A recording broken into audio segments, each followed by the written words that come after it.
حضرت ابوبکر صدیق رضی اللہ تعالیٰ عنہ جب اتنا سنتے ہیں تو ان کے آنکھوں سے آنسو جاری ہو جاتے ہیں، رونے لگتے ہیں۔ بہت سارے صحابہ کرام عرض کرتے ہیں اے ابوبکر کیا معاملہ ہے؟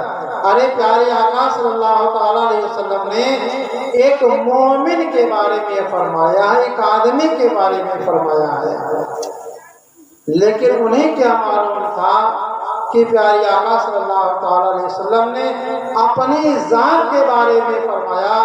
اسی کو سیدی سرکار اعلیٰ حضرت مجدد دین و ملت امام احمد رضا خان فاضل بریلوی رضی اللہ تعالیٰ عنہ ارشاد فرماتے ہیں اصدق الصادقین سید المتقین، اصدق الصادقین سید المتقین، چشمے گوشے وزارت پہ لاکھوں سلام۔ حضرت ابوبکر صدیق رضی اللہ عنہ کی ذات وہ ذات تھی کہ پیارے آقا صلی اللہ تعالیٰ علیہ وسلم کے آپ وزیر خاص تھے۔ اب جب قرآن پاک کہتے کریمہ نازلی الیوم اکملت لکم دینکم کہ محبوب اب ہم نے تمہارے دین کو مکمل کر دیا، دین کا کام مکمل ہو گیا۔ تو پیارے آقا صلی اللہ علیہ وسلم نے فرمایا کہ اب مجھے اس دنیا سے جانے کی خبر دی گئی، یہ آیت کریمہ نازل ہوئی۔ یعنی اب آپ جو دین کا کام کرنے کے لیے، دین کی نشر و اشاعت کرنے کے لیے، اللہ تبارک و تعالیٰ کی وحدانیت کا اعلان کرنے کے لیے، اپنی نبوت و رسالت کو لوگوں سے منوانے کے لیے آپ تشریف لائے تھے، اور 23 سال تک قرآن مقدس جو ہے ضرورت کے مطابق آپ کے اوپر نازل ہوتا رہا۔ شریعت کے مسائل، شریعت کے احکام جب مکمل ہو گئے تب اللہ تبارک و تعالیٰ نے فرمایا اے محبوب اب میں آپ کی لقاء کا، آپ کے دیدار کا، آپ کی زیارت کا مشتاق ہوں۔ پیارے آقا صلی اللہ علیہ وسلم پہ کو جب بیماری لاحق ہوتی ہے، بیماری آتی ہے، کبھی غشی آتی، بے ہوشی آتی، کبھی صحت ہو جاتی، بیماری دور ہو جاتی، اس طریقے سے معاملہ چلتا رہا۔ پھر آپ کو ایک مرتبہ ایسا ہوا کہ اتنی ذوق و نقاہت ہو گئی کہ آپ حجرہ عائشہ سے مسجد نبوی میں نہیں جا سکتے۔ تو آپ نے ارشاد فرمایا کہ عائشہ ابو بکر سے کہو نماز پڑھائیں۔ حضرت عائشہ رضی اللہ تعالیٰ عنہ عرض کرتی کہ یا رسول اللہ میرے والد محترم وہ بڑے نرم دل کے ہیں، بڑے نرم دل کے ہیں۔ پیارے آقا ارشاد فرماتے عائشہ ابو بکر سے کہو نماز پڑھائیں۔ پھر وہ کہتی ہیں کہ بڑے نرم دل کے ہیں۔ پھر آقا کا ارشاد پاک وہی ہوتا ہے عائشہ ابو بکر سے کہو نماز پڑھائیں، اس لیے کہ اللہ اور اس کے فرشتے اور جملہ مومنین مومنات ابو بکر کے سوا کسی دوسرے کو قبول نہیں کرتے۔ ابو بکر رضی اللہ عنہ کی ذات ہے۔ موت نے آج تک نہ تو کسی بندے سے اجازت لی ہے اور نہ آپ کے بعد صبح قیامت تک کسی سے اجازت لے گا۔ یہ آپ کی خاص بات ہے، آپ کا خاصہ ہے کہ آپ سے اجازت لے رہا ہے۔ میرے آقا نے ارشاد فرمایا اے جبریل ملک الموت سے کہہ دو جس بات کا اللہ تبارک و تعالیٰ نے حکم دیا ہے وہ اس حکم پر عمل کریں۔ پھر حضرت ملک الموت نے پیارے آقا صلی اللہ علیہ وسلم کی پاک روح کو قبض کیا اور وہ واپس ہو گئے۔ اب صحابہ کرام جو آقا کریم صلی اللہ علیہ وسلم کے ایسے دیوانے کہ آقا کریم صلی اللہ علیہ وسلم کا چہرے نبوت آپ کے لوگوں کے سامنے ہو تو لوگوں کی جانیں جا رہی ہیں، ہاتھ کٹ رہے ہیں، پاؤں کٹ رہے ہیں، آنکھ پھوٹ رہی ہے، جسم سے سر کو جدا کیا جا رہا ہے، کوئی فکر کوئی پرواہ نہیں۔ وہ صحابہ کرام جب سنے اب بارگاہ رسالت سب حاضر ہو رہے ہیں، جس کو جیسا عشق ہے۔ حضرت علی مولا کائنات رضی اللہ عنہ کی حالت تو یہ تھی کہ یہ ایک جگہ اس طریقے سے اس انداز میں بیٹھ گئے کہ ایسا لگتا کہ جیسے ان کے سر پہ کوئی پرندہ بیٹھا، ذرا بھی جنبش نہیں۔ حضرت عثمان غنی رضی اللہ تعالیٰ عنہ وہ ادھر سے ادھر، ادھر سے ادھر، کیا کھو گیا، نہ کسی سے کچھ بولنا نہ کلام کرنا۔ حضرت عمر فاروق اعظم رضی اللہ عنہ کی حالت یہ تھی کہ ننگی شمشیر ننگی تلوار لے کر کے مدینہ طیبہ کی گلیوں میں، مدینہ طیبہ کے بازاروں میں چلتے تھے اور اعلان کرتے تھے کہ جس نے میرے آقا کے بارے میں کہہ دیا کہ آقا کریم صلی اللہ علیہ وسلم کا انتقال ہو گیا، ان کا وصال ہو گیا، میں اس تلوار سے اس کی گردن مار دوں گا۔ ایسی محبت، جیسی محبت تھی اسی انداز میں سب کی حالت ہوئی۔ لیکن جس بندے کو، جس عاشق صادق کو آقا کریم صلی اللہ علیہ وسلم سے سب سے زیادہ محبت تھی، محبت بھی تھی، اور اللہ تبارک و تعالیٰ نے ان کے عقل و دماغ کو ٹھکانے رکھا۔ کیوں؟ اس لیے کہ ہجرت کی رات جب غار ثور میں پیارے آقا صلی اللہ تعالیٰ علیہ وسلم تشریف فرما ہے، حضرت بکر صدیق کی ذات ہے، پیارے آقا حضرت بکر صدیق کی رانوں پہ جو ہے اپنے سر مبارک کو رکھ کر کے آرام کر رہے ہیں، سو رہے ہیں، سانپ نے حضرت بکر صدیق کو ڈس لیا، صبر کر رہے ہیں، یہاں تک کہ آنکھوں سے آنسوں کے قطرات چہرے نبوت پر گرے۔ میرے آقا کی نیند ٹوٹتی ہے، آنکھ بیدار ہوتی ہے، آقا ارشاد فرماتے ہیں ما یبکیک یا ابا بکر، اے ابو بکر کیوں رو رہے ہو؟ عرض کرتے ہیں یا رسول اللہ میں ڈس لیا گیا، مجھے سانپ نے ڈس لیا۔ بہرحال کفار مکہ جب تلاش کرتے ہوئے غار کے دروازے میں پہنچ گئے تو حالت یہ تھی کہ اگر کفار مکہ اپنے پیر پہ نظر ڈالتے تو حضرت صدیق رہتے، عمر پڑھاتے، حضور رحمت عالم صلی اللہ علیہ وسلم کو دیکھ لیتے۔ اب حضرت بکر صدیق رضی اللہ عنہ کی حالت خراب ہے، بے چینی ہے، الجھن ہے۔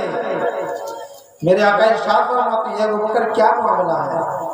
کہا یا رسول اللہ کفار مکہ اتنے قریب ہو گئے ہیں، اتنے قریب ہو گئے ہیں کہ اگر وہ اپنے پیر پر نظر ڈال دیں تو ہم لوگ دکھائی دیں گے، ہم لوگوں کو پکڑ لیں گے۔ تو پیارے آقا ارشاد فرماتے یا ابا بکر لا تحزن ان اللہ معنا، یہ ابو بکر غم نہ کرو، اللہ ہم دونوں کے ساتھ ہے۔ اور وہیں پر آیت کریمہ ہے کہ بے شک اللہ تعالیٰ نے حضرت بکر صدیق پر سکینہ نازل فرمایا کہ آپ کو ایسا اطمینان حاصل ہو گیا کہ پھر کبھی آپ کو کوئی فکر نہیں۔ وہی بکر صدیق رضی اللہ عنہ گھر پہ ہیں، خبر ہے کہ پیارے آقا کا انتقال ہو گیا، دوڑے دوڑے آئے، حجرے میں تشریف لے گئے، چادر مبارک کو چہرے نبوت سے ہٹایا، مبارک پیشانی کو بوسہ دیا، بوسہ دینے کے بعد باہر نکلتے ہیں، صحابہ کرام کو جمع کرتے ہیں، حضرت عمر فاروق سے فرماتے ہیں عمر بیٹھ جا، حضرت عمر کہتے ہیں اے ابو بکر میں بیٹھنے والا نہیں، میں بیٹھنے والا نہیں۔ حضرت بکر صدیق فرماتے ہیں جانے دو ان کو ان کی حالت میں چھوڑ دو۔ صحابہ کرام بیٹھ گئے، پھر حضرت بکر صدیق رضی اللہ عنہ خطبہ دیتے ہیں، قرآن پاک کی آیت کریمہ تلاوت کرتے ہیں جس کا مفہوم اور ترجمہ یہ ہوتا ہے یہ لوگوں بہت سارے انبیاء ساقدانی بیتے پہ آئے، بہت سارے شہید کیے گئے، بہت سارے لوگوں کو موت آئی، تو اگر انہیں موت آ جائے یا وہ شہید کر دیے جائیں تو کیا تم الٹے پاؤں پلٹ جاؤ گے؟